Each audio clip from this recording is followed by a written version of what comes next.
Is it still possible to play a game and enjoy the internet without letting it ruin the game for you? Because there's good stuff about being online, sharing, connecting, building a community, and then there's all the bad stuff, the noise, the pressure, the burnout, the super algorithmic hot takes. I don't know if you can. I've been struggling with this lately. I've been playing games since I was a kid. I grew up at a time where it was sort of pre-internet. To get online, it was dial-up, so you blocked the whole phone line. So you couldn't be online very long. You had to go online, get whatever you wanted to do. Like for me, when I was younger, it was going to GameFAQs, printing out a super long, like 70-page text guide from somebody, and then you got offline. It's not like today where it's this ever-present thing that filters the entire day. And as a result, when I played a game, I was just playing a game when I was a kid because it was fun to me. I didn't have a subreddit, to check first. I didn't know if the game was well reviewed or controversial. I didn't see a single worth your time video. You just picked the game, you played it, you either liked it and kept playing, or you didn't like it and you stopped playing. And I kind of miss that simplicity because I've been going through Expedition 33. It's bringing a lot of memories back, okay? Final Fantasy VII, Final Fantasy X, two of my favorite games of all time. But when I was a kid, none of my friends gave two rips about JRPGs. I didn't have the chance to talk with them about it. I had nobody to talk with about those games. I just liked them and thought they were cool because they resonated with me. There was no hype cycle, no opinions waiting to be scrolled on Twitter. Just a good game doing something that hit me in the right way at the right time. And I think many of us have forgotten how to just play a game. Not review, not react, not predict engagement, but just play the game. And somewhere along the way, everything has gotten noisier.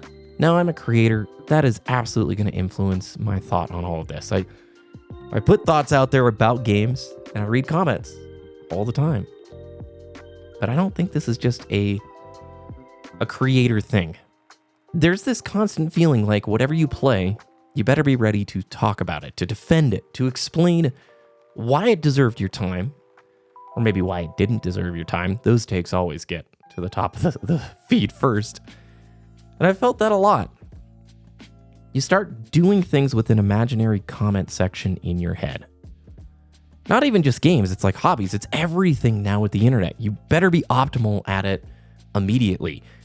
There's so much pressure to play the game, I'm air quoting here, the right way. To only enjoy the right things. To have the right opinion. And who gets to decide that opinion? Well, it's our modern internet algorithmic hive mind. The loudest voices, the most trending of takes, and it turns something that should be personal into something super performative. Let's say you go online to share about something that you love. Maybe you're throwing out a tweet or a review or a video or something, and immediately somebody comes to dunk on your take or correct it or tell you why, oh, it wasn't that good. This happens all the time. Even on my mountain bike channel, by the way. Like, I call these comments the "will actually" comments.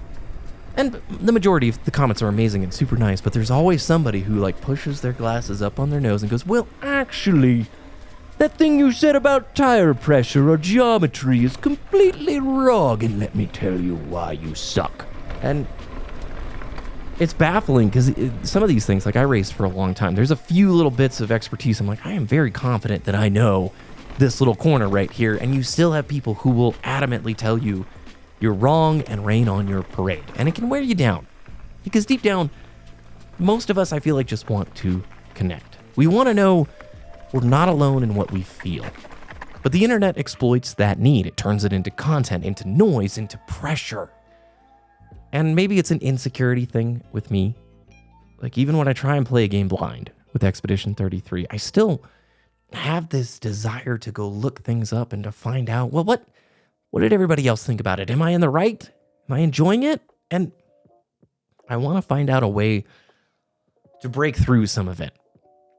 I don't even know if it's possible, and you can let me know in the comments. I think it is, but you still have to be hyper intentional, which in and of itself is kind of exhausting. I will say this.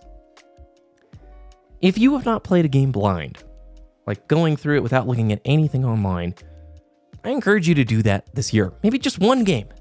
Go in, don't look up a review, don't look at reception, get off social media if you need to, because it's kind of hard to avoid spoilers. Unless you're going to put a bunch of like keyword blockers, everything is just a scroll wall that throws things your way. And if it's a genre that you already interact with and enjoy, you're probably going to see thumbnails and titles and something that's going to influence your thought about it. So if you can, try and play the game totally blind. Save the takes. Don't tweet about it. Don't share your screenshots until you're done. Just beat the game and sit with it. I will say also, if you're not enjoying the game, stop playing it. You don't need to guilt yourself into finishing the game. There's no judgment.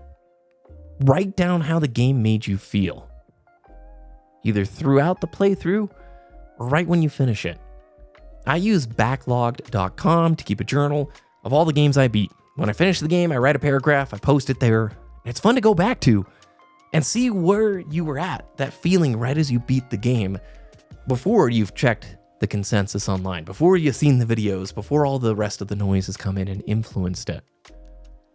Another cool thing is start a small group chat with a few close friends. That's where you can share some cool ideas and some cool things without the entire internet weighing in on it. You don't have to broadcast it to the world, just a few close friends. I have a buddy who does a video game book club with his friend group, and I think that's super cool. They all pick a game and go through it and beat it, and every month or two they meet up and talk about that game. That's pretty rad. And a good question to just ask when you're playing games: would I still be playing this if no one else knew that I was? It's okay to play games that your friends have recommended, or that are like the multiplayer title that everybody's super is digging on, but also it's super important to realize, are you having fun? Are you playing it? I think the key is just to slow down a little bit, be a little more intentional, and you might enjoy things a bit more. I do think back to the mid 2000s or the early 2010s or whatever. There's so many music and hobbies and films and things that I feel like people enjoyed because they liked it, not because it was the hype thing to do or the trendy thing or whatever. It's harder to have that personal connection with a hobby or a game or a piece of media because it's all hive mindy. I think it's possible, but you let me know. Any tips, any ideas? Is this a super weird commentary that makes no sense? You can let me know that too. And there's some irony here. I do make videos about games, and then I'll also say, if there's a game you're interested in, just go play it. Don't listen. Go try it for yourself and enjoy it in that way. So the irony is not lost on me. If you enjoyed the video, please drop a like. Looking forward to reading your comments, and have a really great day. I'll see you again very soon.